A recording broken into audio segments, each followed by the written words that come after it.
네, 함께 이야기 나눠주실 네 분 모셨습니다. 최병묵 전 월간조선 편집장, 정미경 전 새누리당 의원, 박지훈 변호사, 최영일 시사평론가 모셨습니다. 네, 안녕하세요. 안녕하세요.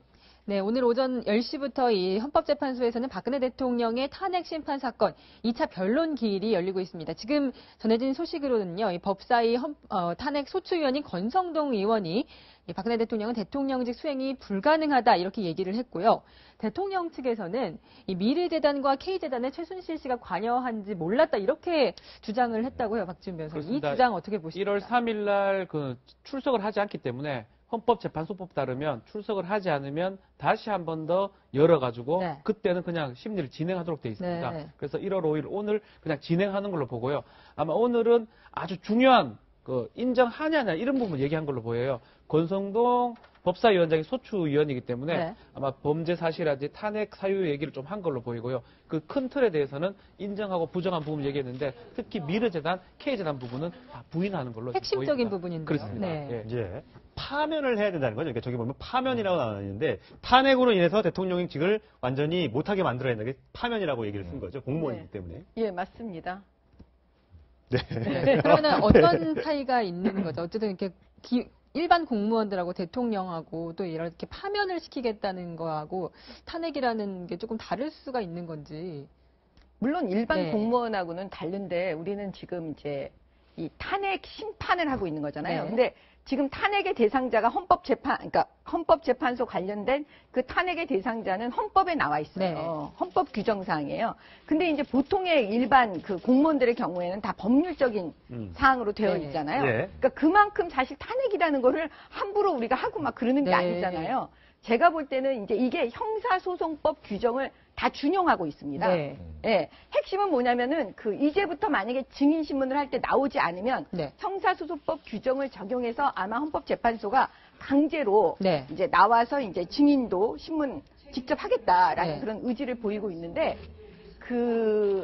아마 빨리 하려고 하는데 아마 대통령 대리인단 측에서는 무조건 이렇게 늦추려고 아마 할 거예요. 예. 박 대통령 측에서는 악의적인 언론 보도로 대통령 주변 인물들 강압 수사 이루어졌는지 확인을 해야 된다. 이렇게 주장을 하고 있고요. 네.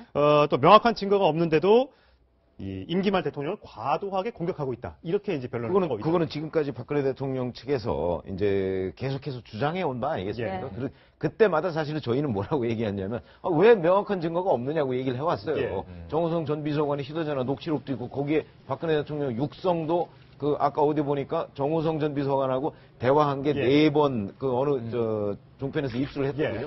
네 번에 걸쳐서 12분간의 분량이 거기에 이름이 본인의 육성에 다 들어가 있어요.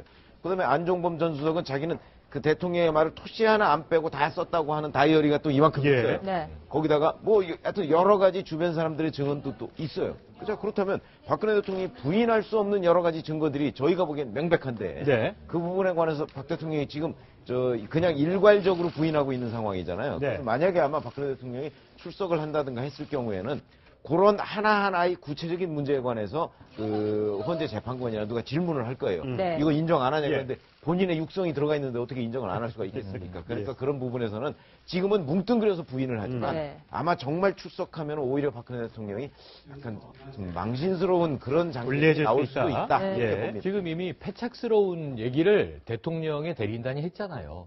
미르재단과 K스포츠 재단에 최순실 씨가 관여했는지 몰랐다. 네. 이게 대통령의 입장이죠. 거기다 지금 방금 새로 전해진 네. 소식이요. 세월호 참사 때 적절한 조치를 했다. 이런 말도 방금 했다고 해요. 그거는 이미 네. 1월 1일 기자간담회 네. 때 그렇죠. 예. 이야기를 하면서 사실 무슨 얘기를 그때 했냐면요. 이거 국민 공분이 더 커지는데 네. 자, 중대본에 가려고 했는데 경호실에서 그렇게 대통령이 쉽게 휙휙 움직이는 게 아니다. 네. 절차가 필요하다. 그런데 우리는 무슨 얘기를 했냐면 청와대에서 중대본까지 5분 거리다. 네. 광화문 종합청사였단 말이죠. 그러면 넉넉 잡아도 준비하고 움직이는데 30분. 대통령이 종합청사 갔는데 2시간이 걸리는 경호실이면 국가에 어떤 일이 벌어져도 아무 일도 못한다는 예. 겁니다. 문제가 있다고 탓을 하셔야지. 네. 경호실 때문에 대통령이 대통령직을 수행하지 못했다라는 이 변명은 개꼬리가 개를 흔들었다는 얘기를 하고 예. 계신 거예요. 마찬가지로 지금 재단에 최순실이 관여한 걸 몰랐다. 그 말은 거꾸로 그게 사실이면 대통령은 아무것도 안 하고 계셨다. 네. 이 얘기밖에 안 되는 거죠. 네, 핵심을 그냥 말씀드릴게요. 네. 짧게. 지금 핵심은 뭐냐면 대통령 변호인단의 이야기 그 사람들이 대통령을 설득하지 못하는 것 같아요. 네. 무슨 얘기냐면 이건 지금 여러 가지 얘기가 나왔으니까 그 증거 얘기를 다 말할 수는 없잖아요. 예. 핵심은 뭐냐면 진짜로 변호사라면 유능한 변호인이라면 박근혜 대통령을 설득해서라도 저런 변론은 하면 안 돼요. 네. 이거는 그냥 법률가에서 유능한 사람들은 다 들으면 아는 얘기거든요. 저렇게 변론하지 않아요.